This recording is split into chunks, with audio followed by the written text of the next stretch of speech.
In today's video, I'm going to teach you how to use Twilio to call. We're going to build a simple outbound calling experience using Twilio Studio, the visual workflow builder in your Twilio console.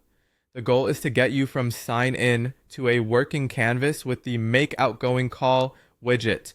So you can begin defining exactly how your call should behave. Start by logging in at twilio.com and opening the console.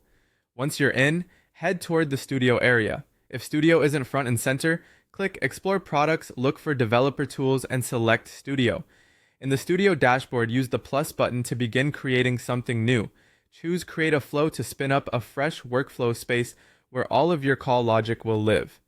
You'll be prompted to name your flow. Pick a clear, memorable name, something like "My first flow is perfectly fine while you experiment." Good naming helps you and your teammates recognize what the flow does at a glance. After naming it, click Next to continue. When asked how you want to begin, choose Start from Scratch.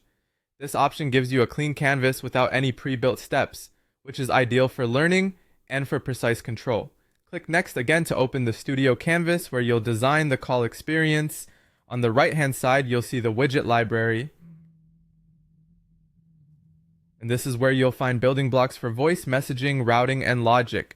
Locate the Make Outgoing Call widget. You can click it to highlight more details, and when you're ready, drag the widget into the middle of the canvas so it's easy to work with.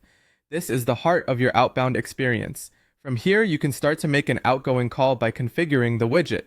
The widget is where you tell Twilio who to call, what caller ID to present, and what should happen during the call, such as playing audio or handing off to additional steps.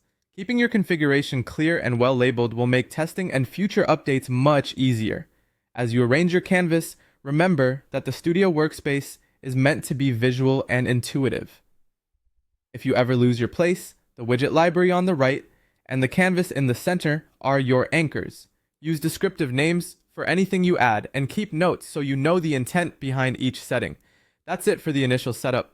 You've logged in, created a new Studio flow, started from scratch, opened the widget library, selected Make Outgoing Call, and placed it on your canvas, putting you in the perfect position to define how your outbound call should run.